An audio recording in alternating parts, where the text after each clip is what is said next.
What a joy to be together today, amen? We are starting a new series today coming out of Easter called Glory. We're going to take, and no, it's not a history of the American flag. That is what my daughter asked me when I was prepping it this week because she hit that in her American history class, which is pretty cute. No, it's not that. We're going to take a few weeks and talk about the glory of God and why that doctrine is important. And I know that may seem like kind of an abstract of like, that seems like an interesting doctrine to focus on, right? Like what's the practicality there? But I think God has something really important for us, for our church life in this. In his book on missions, Let the Nations Be Glad, John Piper has this famous line where he says, missions exist because worship doesn't. Where he essentially says, if people knew who God was, if they beheld his glory as it actually was, missions would cease to exist. And then the actual chief end of missions is for people to see his glory, that they might worship him, right? There's a group of missionaries at the International Mission Board who took this to heart in 2003, a group of 5 different missionaries from some churches around North America really focused in on this idea. The glory, the world needs the glory of God. The answer to the problem of the human heart is experience of the glory of God. And in the best way they knew how to contextualize it at this time, this group jumped into the heart of the war zone in Iraq and began preaching the gospel to displaced peoples and refugees, putting together feeding programs, bringing their own medical expertise, clean water, those sorts of things. And in March 15th of 2004, while driving between 2 of these camps with some clean water, they were actually ambushed and martyred on the mission field. Out of the 5, 1 survived with, I think she received like 27 gunshot wounds or something insane like that. It was horrific, right? One of these missionaries was a single lady named Karen Watson. And knowing that she was stepping into a war zone to preach the gospel and not having much in the way of family back home, she actually wrote a letter to her pastors and asked them to keep it and said, please only open this in the event of my death on the mission field. And so you go back and read it. It's published on the IMB's website and all their information on martyrs and things like that. But there's this line in her letter that I think is so telling for us. And I think driving at what we're getting at in terms of why a series like this is important. She says, to suffer for the gospel is expected, but his glory is our reward. And then she repeats that. His glory, my reward. His glory, my reward.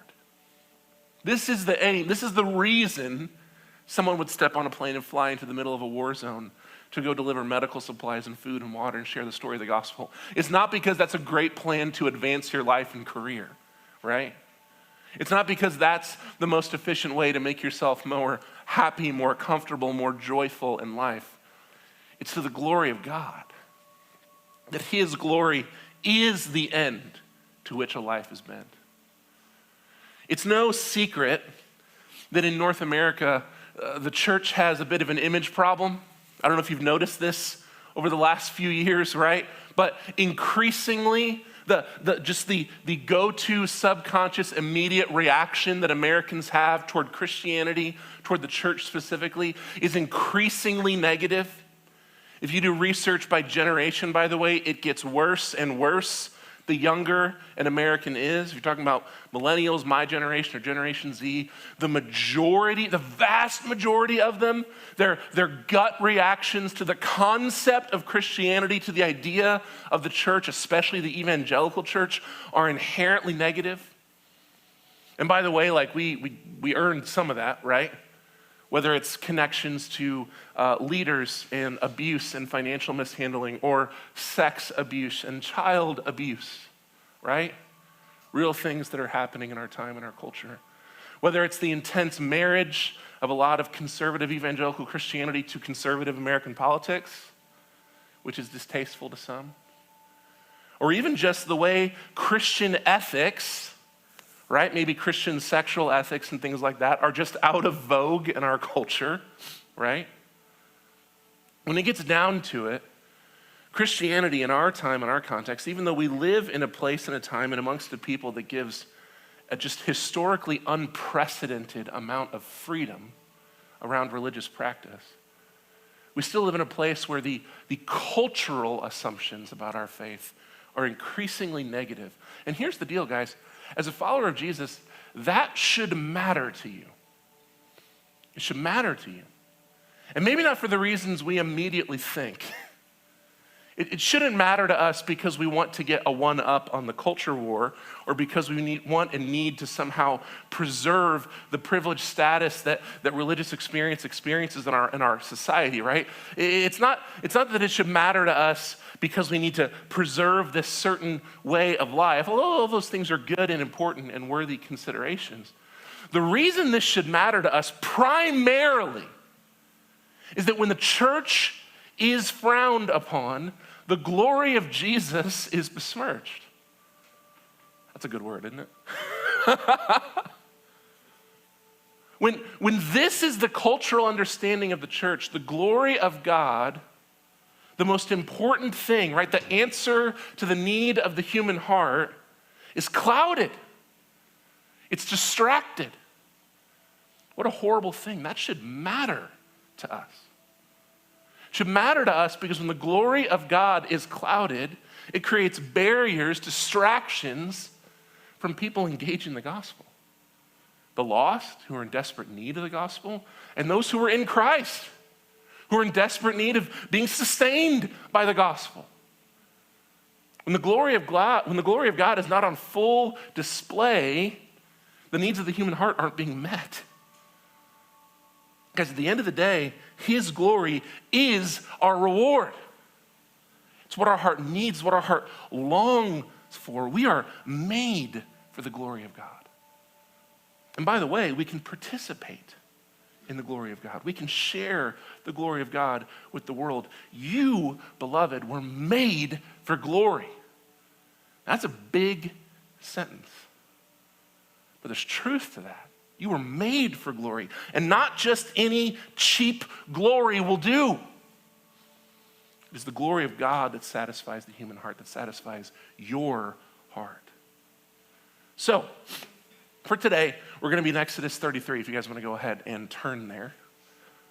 If you don't have a Bible with you today, we have house Bibles scattered throughout the room. Just kind of look under the chairs in front of you, you'll find one. By the way, we really believe in the importance of access to God's word. So if you're here today and you don't own a Bible, I would encourage you to grab one of those house Bibles and just take it home. Exodus 33, as you guys turn there, I'm going to catch us up on the story here. We're jumping into a narrative and a pretty dense narrative at that, so I want to make sure we're kind of all on the same page going into this. So here's the Exodus story kind of in a nutshell, catching us up to where we're at.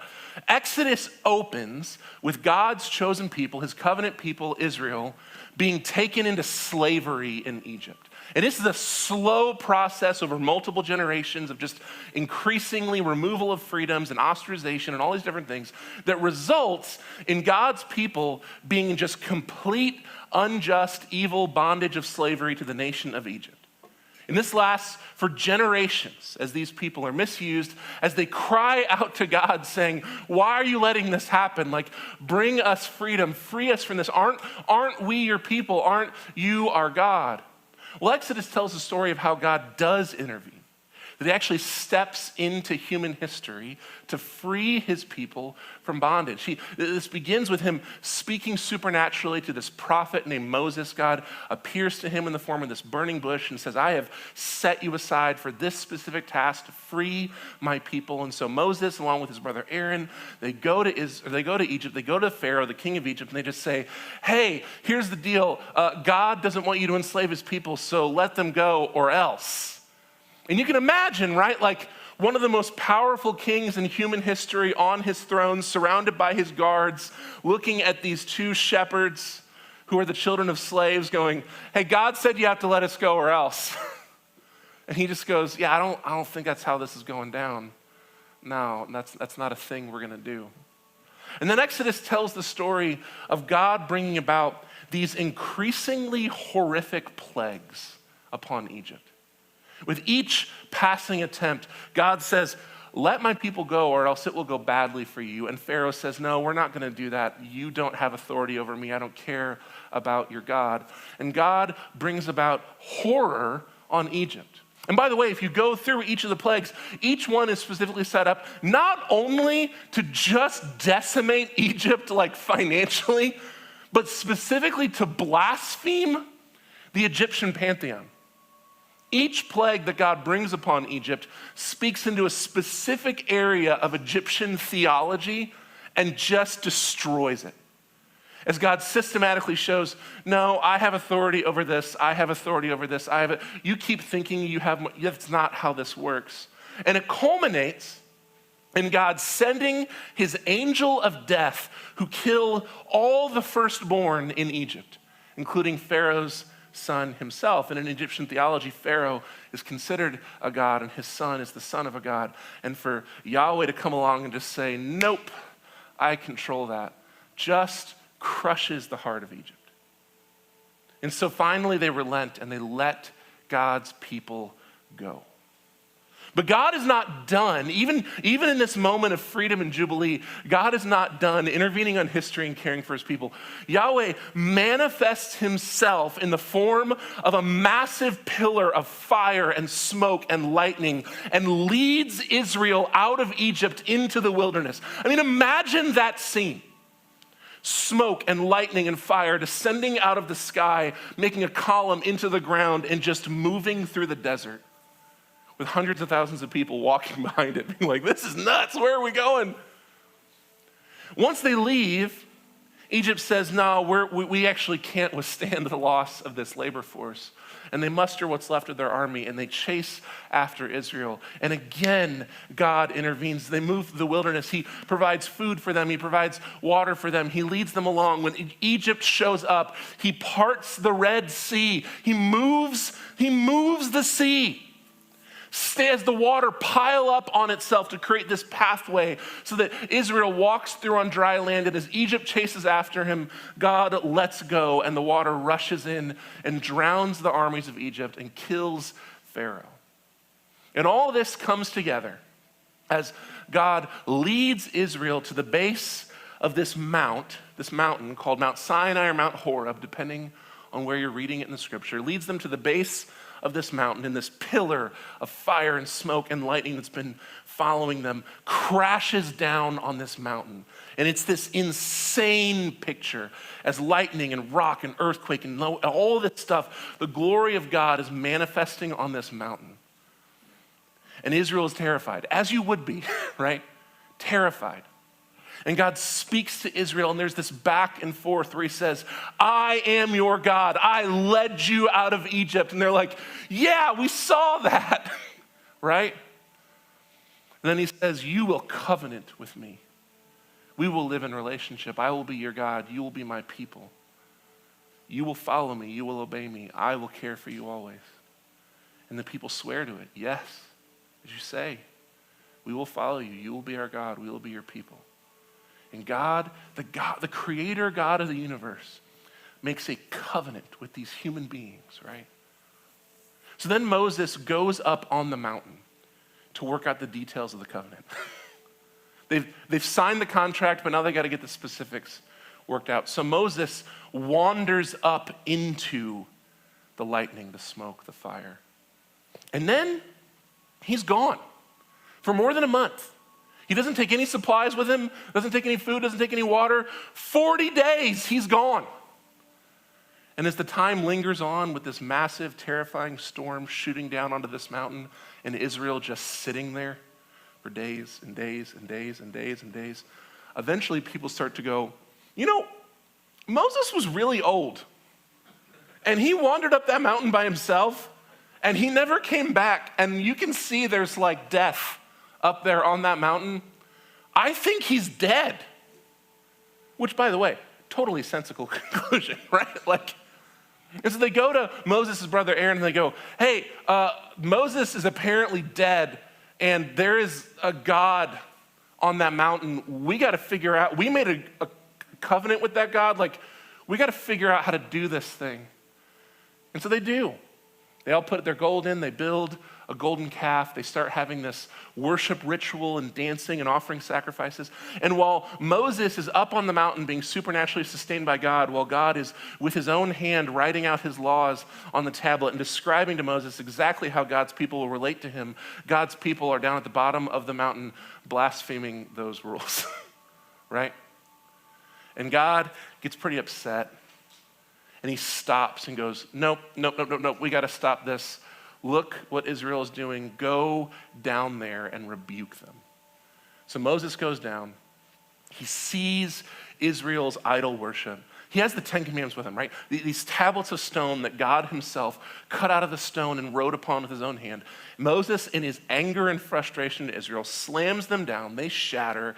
He yells. He rebukes Israel. It's just this terrible scene. And when it's all said and done, people are dead. Stuff is burnt up. The covenant is broken. God appears to Moses again and says, these people are so rebellious. They've already destroyed this. We literally haven't left the mountain. They've already destroyed the covenant. I cannot continue to go with you guys. If I do, if I'm the one that leads you around, I will kill everyone here. Which, as a parent of 3 toddlers, I'm like, I relate to that, Yahweh. He says, I can't go with you. I can't do this. And there's this back and forth between Moses and God about what the relationship with God and Israel is going to look like. And this brings us to our text here. I forgot to put this up. I want to show you this picture really quick. This is a mountain called Willow's Peak that's in modern-day Egypt. We don't know exactly where Mount Horeb / Sinai is, but this is the oldest Christian tradition of what this mountain is. You can look it up, Willow's Peak. It's got one of the oldest functioning Christian churches in history at the base of it. It's from like the 2nd century, which is a pretty old tradition that this is Mount Horeb. And it makes sense for a lot of reasons, but there's other, we just don't know. The Bible didn't come with maps originally. We added the maps later, so we don't know that 100%. But I want you to see that to kind of get this visual in your head of the kind of place we're at as these interactions are happening, right? So our text picks up as God tells Moses, look, you've got to go. You've got to go. We've been sitting at the base of this mountain for a long time.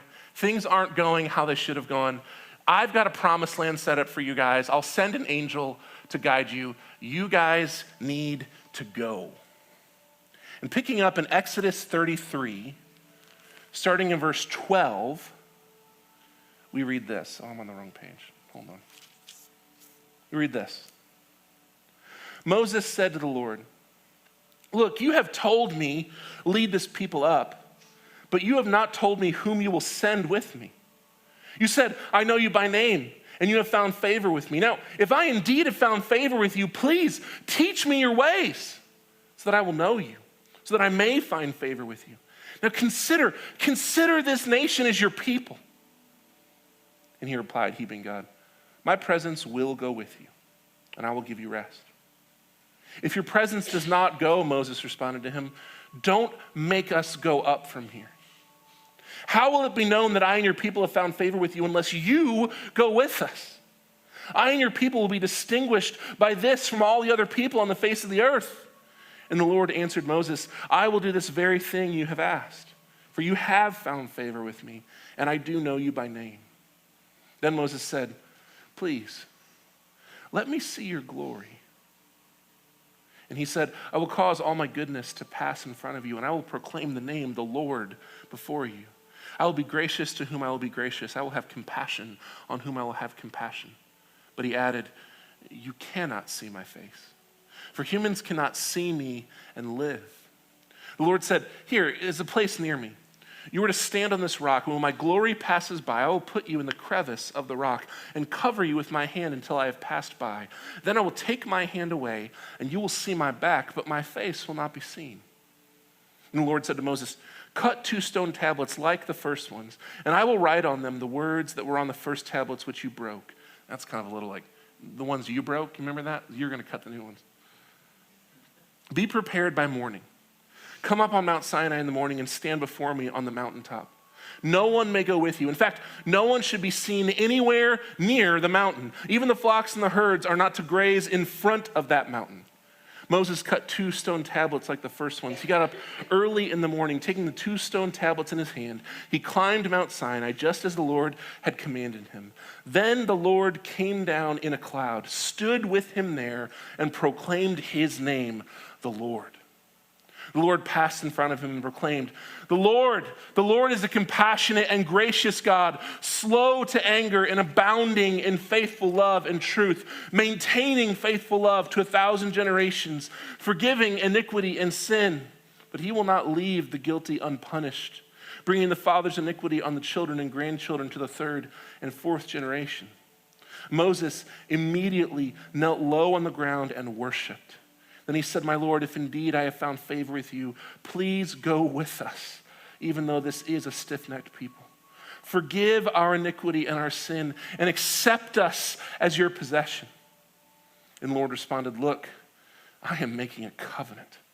I will perform wonders in the presence of all your people that have never been done in the whole earth or in any nation. All the people you live among will see the Lord's work, for what I am doing with you is awe-inspiring. And this, beloved, is the word of the Lord. Pray with me, church. Father, we ask that you would take these few minutes as we consider this text, a text that, if we're honest, is kind of strange to us. We ask that you would just give us refreshment, give us clarity, give us challenge, Lord, give us conviction. God, like Moses, we want to be the kind of people who just say, we want to know your ways. We want to know you more intimately. Lord, I pray that you would move us in that direction today, whatever that next step looks like for each of us, God. Move us closer to you. We love you, Jesus. We need you to do this work, so we pray it in your name. Amen. So what's actually going on in this story, right? Like, sometimes when you read the Old Testament text, the wording, the pacing, like a lot of it's just awkward and it's easy to kind of lose or miss the narrative. But essentially what we get in this chunk of text is this amazing and strange interaction between God and Moses. Theologically, this is what's called a theophany, if you want to have your impress your friends word for the day. A theophany is when God manifests or appears to humans in real space-time, right? Many people, on a side note, use the Old Testament theophany stories to actually critique Christian theology. Because when you read the theophany stories, God seems a little too human, right? It's strange. It's actually, by the way, a good question. I mean, you look at some of these stories and you go, how can God be so angry? How can he change his mind? How can he say, this is what I'm going to do, and then change his mind or do something else? How does that work? Those are important questions, by the way, that we really shouldn't dismiss. But I think the cool thing is, they're not really like the gotchas that maybe like social media atheists would have you believe they are. They're actually important questions that are pretty easily answered. Consider for a moment, how would the creator God of the universe interact with humans? If he is God, the creator and sustainer of all reality, right? Who sees into the core of neutron stars, who tells atoms to continue to hold together, how would he interact with humans if he didn't act a little human while doing so? By the way, if you have a dog or a small child, you already know this intuitively, right? This is just how it works. I don't talk, some of you guys know my dog Bev, right? Some of you have been knocked over by my dog Bev. I don't talk to my dog the way I talk to other humans, right? I mean, I may treat her better than I treat some humans, but I don't talk to her that way. And by the way, it would be foolish to watch me talk to my dog and then extrapolate from that the totality of my character, right? That's not a good picture into the complexity of me, because I interact with my dog in a way that I hope will be successful in interacting with my dog. If I have a long, drawn-out conversation on, like, I don't know, the ethical outpourings of season 2 of Star Trek: The Next Generation, like, it's not going to be a terribly fruitful conversation, right? I talk to my dog like you talk to a dog. It's the same with God. We can only know of him what he reveals to us. And apart from Christ, the revelation of God is incredibly limited. So, back to our text. Moses, in the style of this interaction, seemingly reminds God of the necessity of God's connection to Israel and to him. So what I think is so interesting about this, God kind of puts his foot down and says, you guys are really sinful. If I go with you, I will kill everyone. This isn't going to work. And then Moses comes back and goes, but you said we're your people and you're with us. And how is this going to work? This can't work without you, God. Like, you have to go. If you won't go with us, don't send us. How can Israel be known as your people if you're not with them? This is what sets us apart from the rest of the world. That you just destroyed Egypt to get us out of there. You can't send us into the desert on our own. Like, we need you. This is what makes Israel, Israel. I love this because this isn't a picture of Moses magically teaching Yahweh about how to get best care for his people. Rather, this is God giving an invitation for Moses to interact with him, to grow in intimacy and relationship with him, to know him better, which is what happens. Moses asked to know the ways of God. He said, don't send us if you don't come with us. And he caps it all off by saying, God, I want to see your glory. And you need to know here at this point, God has actually interacted with Moses and the leaders of Israel multiple times. He's spoken to Moses. He's revealed his name to Moses. Yahweh, I am what I am. I will be what I will be. I was what I was. He reveals this sacred name to him. Like, Moses has interacted with God, but when they interact, there's always this cloud, smoke, lightning, fire. There's something in between God and his people. Moses, he wants to know what's up. What is Yahweh like that he gets so upset about graven images, right? What is it about this God that calf pushed him so hard? If he is to be their covenant God and there's not to be any graven images, any idols, Moses wants to know what's up. Who am I actually following? And God denies his request, right? No, that won't work, Moses. If you see me, you'll die. But here's what we can do. You got to come up here tomorrow anyway because we got to fix this thing. So you're going to get some new tablets. You're going to bring them up. I'm going to reinitiate the covenant. I'm going to re-speak my name, my covenant agreements to you.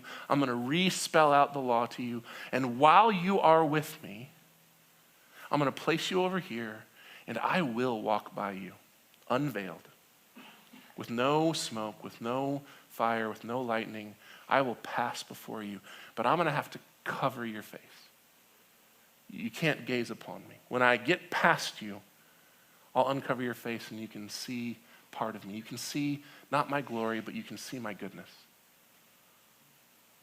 I can't give you all of me because it would destroy you, but I'll let you see my goodness. That's what you can handle.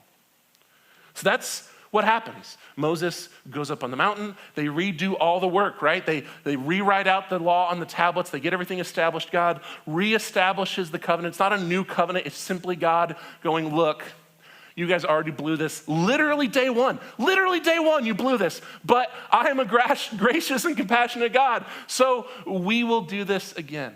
Do over. And he reinitiates the covenant with his people. And then, he does this amazing thing for Moses. And I love this scene, by the way, as God passes by Moses, because Moses isn't getting the eyeful, right? Like, otherwise you probably would. I don't know if it would be exactly this way, but I think the closest historical recreation of this would be the Indiana Jones scene where the Nazi melts. You know what I'm talking about? That is, he looks in the Ark of the Covenant, right? So it is a glory of God thing. Yeah, there you go. Historical reenactment. Anyway, God covers his face. He can't see this. And so God speaks to him while he passes by. I am Yahweh. I am who I am. I was who I was. I will be who I will be. All that's encapsulated in the name. This is who I am. I'm good. I'm gracious, I'm loving, I'm actually perfectly, eternally compassionate, but I am also completely just. So I will forgive you. We'll redo this. But also know that all sin will be paid for. All sin will have to give an account. And then he lets his hand off. I think there's something about that aspect of God's nature that's important for God to give to Moses in this moment. I am perfectly compassionate and perfectly just. I think as humans, we kind of see those ideas as almost like counter. You have to pick one or the other. You're going to be gracious or you're going to be just. And God is somehow able to hold both of those things completely and perfectly, not sacrificing one or the other, completely gracious, completely just, right? And he reestablishes the covenant, and they move on. So what are we supposed to do with a scene like this, right? I mean, it's interesting. There's some cool Bible facts in there. But how does a story like this speak into our faith, into our practice, and our connection with Jesus, and all the stuff we already talked about, right? The image problem of the church and how we understand and interact with God's glory. Well, I think it comes back to this idea that God's glory and our design are integrated. That we're actually designed to integrate into God's glory. I think that's what this story gives us a good picture of. So we'll ask this question: what the heck is glory, right? Theologian Paul David Tripp gives this really good explanation of it. He says, this is a doctrine and a concept that you can't really put language to. Like most Christian doctrines have a few key verses that kind of let you zone in and go, this is what we're talking about. But glory is different because it really just takes up the whole of the Bible. Like the whole of this document speaks to the doctrine of glory and never once speaks to it fully or in a way that's actually satisfying. And the reason is this: glory, in a general sense, is just sort of this amalgamation of the idea of someone's renown, honor, beauty, value, and majesty. Right? There's a lot going on in there. And when you consider how such an already large idea scales up to an infinite God, it's staggering, right? Human language falls short of a concept that large. So even though the whole of the Bible speaks to God's glory, when you look at the biblical descriptions of God's glory, they're helpful and yet simultaneously fall miserably short of what we're actually talking about. Consider like this text from Isaiah 40. Isaiah 40, the whole of that prophecy is about the glory of God. There's a famous verse in Isaiah 40. In verse 12, it says, "Who has measured the waters in the hollow of his hand? Who has marked off the size of the heavens with the span of his hand? Who has gathered the dust of the earth in a measure, or weighed the mountains on a balance and the hills on their scales?" That's beautiful, right? Like it gives you these images of the grandness of God. I mean, how much, literally do this. Go to your sink and pour water into the palm of your hand. How much water can you hold in the hollow of your hand, right?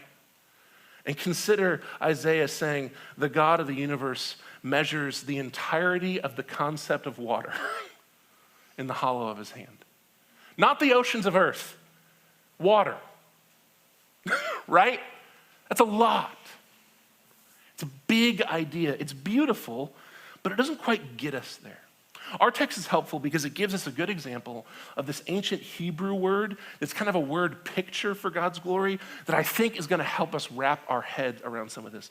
And it's this Hebrew word kabod. And this word is used to mean everything we've already talked about regarding glory. But in a very literal sense, this word kabod is a word picture, and it means weight, heaviness.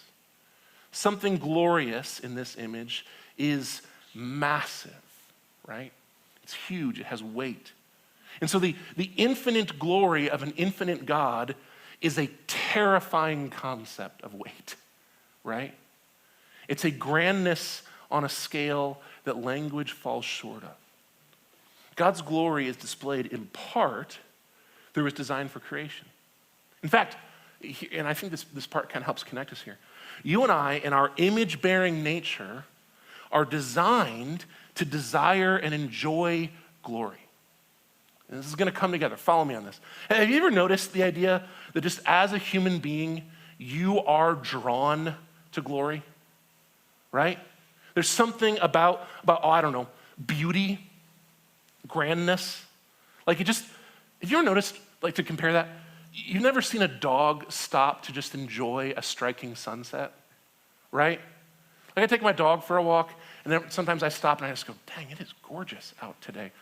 Dog is not concerned about the sunset.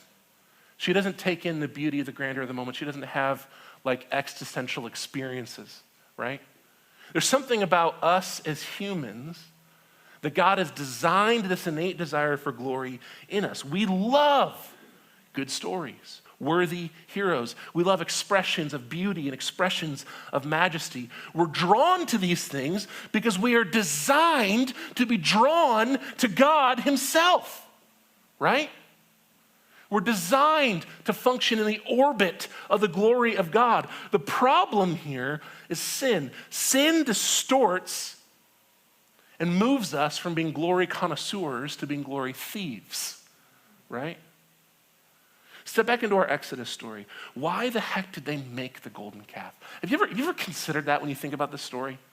You think about all the things Israel experienced in those months leading up to that moment, that there can be no doubt in the collective consciousness of Israel that Yahweh is real and powerful, right?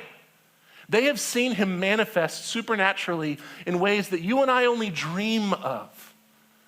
And yet 40 days into hanging out at the mountain, they're like, I guess we'll just make a gold cow statue. That seems nuts, right?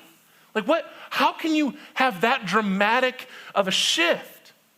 I think you have to understand, the calf was their attempt to encapsulate and actually honor Yahweh. They didn't know what they were doing. Moses was gone. He hadn't come back. They very obviously know Yahweh is real. He just talked to them, right? They know that, but they're sitting there going, well, we've got to figure out some way to engage this covenant God, and the best they can come up with is man-made statues and man-made rituals. But here's the problem, guys. God will not allow his creation, things like gold and human creativity, to steal his glory. He will not allow that which he created and sustains to stand in the place only he can stand. The creation is designed to point to the glory of God, not stand in its place. This is what sin does. It distorts our relationship with God, distorts our experience of his glory. Humanity is designed to revel in the glory of God, to bask in it, to enjoy it. But instead, we steal it. We shift it. We either try and steal glory for ourselves and elevate our own self, or we put created things in the place of the Creator. The golden calf is the natural response of sinful humans to the glory of God. That's how sin has distorted this relationship. We don't wait on God's timing. We don't wait on God's design. We try and control and direct life ourselves. Because if you're like me at this point, you're probably still kind of just going, okay, cool, but why does this matter? Like, what's the connection point for us? Why is this such a big deal? Why can't God just chill out about this, right? Like Israel was trying their best and they messed up. Why is this such a big deal? Remember, God is perfectly compassionate and perfectly just. He holds both of these attributes perfectly and simultaneously. His justice and his anger are roused by sin and rebellion and glory thieving. His compassion and his grace are roused by our helplessness and the way we give into the curse continually. See, God cares about this thieving of his glory because he's just and he knows how his creation was designed. But he also cares about this thieving of his glory because he actually loves us. He actually knows us. He actually knows that this is not how we're supposed to live. This is not what he built us for. We are missing out when we try and usurp God's glory. We're missing out on his design for us. This compassion piece, I think, points us back to just the very nature of God's glory. I want to give us an analogy that I think will be helpful here, going back to this idea of God's glory as weight. I think for a good analogy for us to kind of think about this is the idea of mass and gravity, right? I know mass is a little different from weight, but stick with me on this. I don't want to get too boring, and I'm also not a scientist. But you guys know, the greater the mass of something, the greater its gravitational pull, right? The more massive, the more gravity. Earth has enough mass that we stand here. We don't fly off into space while Earth spins around. The sun has enough mass that Earth rotates around it and doesn't fly off into space. There's also this thing called a black hole. I got a picture of one. That's the only picture we've ever taken. Well, I think we took another picture of the same one. That's the only one we've ever identified. You can only see it because of the heat it's giving off, because it's sucking in a star right now and giving off this heat as it crushes a star, which is nuts. But a black hole is something that is so massive, its gravity is so intense that even light itself cannot escape it. Light goes to bounce off the black hole, shoots back up, and then goes and falls back down. It can't get away. That's how intense the gravity of a black hole is. Some black holes, they think, are maybe 20, 30 times the mass of the sun. But some of the big ones, which have the name, I love this, supermassive black holes, some of the big ones get into the millions, if not billions, the mass of the sun. Think about that for a moment. Compare yourself as a human to the earth. Compare the earth to the sun. Compare the sun to a black hole 1 billion times its mass, right? That's a lot of gravity. There is a weight to that. There is an intensity to that, right?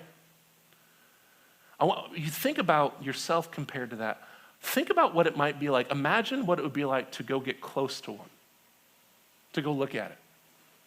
I imagine on some level that would actually be probably pretty beautiful as you see light distorted and spin around it as it's like getting sucked down inside it, or stars getting I'm sure there would be a majesty and a beauty to that.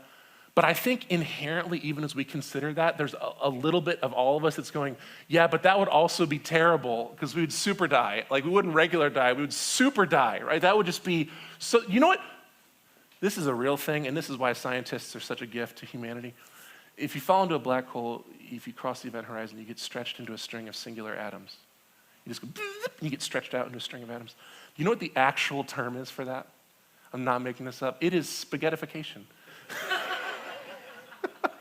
Which is just wonderful. Why do I share this? Because the mass of a black hole is its own kind of glory, right? It's so beyond you that you cannot possibly survive in its presence. It is too much for you. I think this really does give us a great picture of how glory works. We're drawn to forms of glory, but some glory is small. Right? You read The Lord of the Rings. You take a nature walk in Castlewood, and you have a feeling of transcendence as you engage something beautiful, right? You know that you are a part of something bigger than yourself. But sometimes we get a glimpse into glory that is magnitudes of order above us, right? You're out in the desert in the night, and you get a glimpse of the Milky Way. Or you see the ocean rolling in for the first time. Or you get to go look at the Grand Canyon, and that feeling of transcendence kicks up a notch, and you realize that you are a part of this bigger universe and that you are a very, very, very small part of that universe. And in those moments, right, like even just reality is too much for you. Beloved, the glory of God makes the glory of creation so much scattered dust. It is incomparable, the gap between the glory of God and the glory of creation. You, as a human being, are dust next to the grandeur of the Grand Canyon, the Atlantic Ocean, the Rocky Mountains. But the oceans, the mountains, the valleys, they are dust compared to the glory of God. So Moses says, God, let me see your glory, please. That was like asking to walk on the surface of a supermassive black hole, but multiply the danger by infinity. The glory of God is too much for Moses. The glory of God is too much for you. This is why the Bible talks about fearing God, by the way, because that's terrifying. It's terrifying. Glory is mighty. It's massive. It's beyond us. You cannot withstand it, and it's terrifying. But you are also made for it. You're unavoidably drawn to it. You're built for it. Moses longs for intimacy with God because he was made for intimacy with God. But the glory is too much for him. But here's the thing, beloved. It need not be. God did not design it this way from the beginning. See, we were made to dive deep into the glory of God and to revel in it and to joy the glory of God for all eternity. It is sin, it is rebellion, it is curse that makes his glory deadly to you and I. And God is perfectly just, but he's also perfectly compassionate. So he does not allow that sin, that separation to have the final word. He will not allow us to be ripped away from his design for us. So he meets Moses as Moses is able to meet him. He draws Moses as close into his glory as Moses can handle. He surrounds himself with smoke and fire and lightning. He covers his face. He hides the fullness of his glory so that Moses and Israel might know him as much as they are able to in their sin. And that's beautiful and that's kind. But here's the thing, guys. It's not enough. It won't satisfy you. It's not enough. It doesn't get you where you need to go. This lands us, and this is where we're going to land, Chris, if you want to come back up. Gets us to the gospel. See, God is not content to let that be the final say on his relationship with his creation. He's not content to let glory thieving, to let layers of separation be what defines his relationship to his people. So God sends himself in the form of a human. Jesus comes, lives a perfect life, dies an unjust death, raises from the dead by the power of God, ascends to heaven, from which he'll return and restore all things. And it is Christ that tears away the veil, that brushes away the smoke, that moves away all the separation, that puts the glory of God on full display. The author of Colossians says that he makes the invisible God visible. That Christ, by his work on our behalf, doesn't just forgive our sin, he's perfectly compassionate, but he makes us righteous. He's perfectly just. And he blows away the smoke, pushes away the separation, and connects God's people to their Creator. When Moses came down from the mountain, he was literally glowing, and it freaked everyone out. So he put this veil on, and every time he would go to talk to God, he would come out of the tent of meeting glowing and freak people out, so he put this veil on. This is that text Emma read, right? And so there was this veil, not even between the glory of God and God's people, between the residuals, like leftover glory of God and God's people. They couldn't handle it. But Christ, beloved, Christ tears the veil down. He brings you fully into the presence of God, the presence of God that you were designed to orbit around, that you were designed to revel in, that you were designed to find life and joy in. Beloved, this is why the glory of God is the answer to our culture. This is what every person you know, yourself included, is actually built for. It's what you actually desire. This is what beautiful sunsets and gorgeous books and great relationships give you the littlest glimpse of. They give you the smallest taste of the glory you were actually made for, the glory you actually long for. What a gift is the glory of God. And through Christ, you have access to it. Access to it. So here's what we're going to do. We're going to take just a minute, really quickly. We're going to take a minute and we're going to pray. And I want to encourage you. I want to encourage you to consider your own relationship to the glory of God. And here's why I say that. This is a doctrine that it is so easy for us to just dismiss. It's easy to dismiss it because it's not one we talk about a huge amount, because it's not clearly defined. It's just spread out through anything and everything. And because, let's be honest, we're all really just far too easily satisfied with lesser glories. So it's easy to just not consider what you're made for. So I want to encourage you just to take a minute, consider the glory of God, consider the grandness, the vastness, the terror of the glory of God, and how you're actually made for it. And then we're going to end, as we do, by celebrating that. So beloved, take a minute to pray, and then we'll come back together for communion.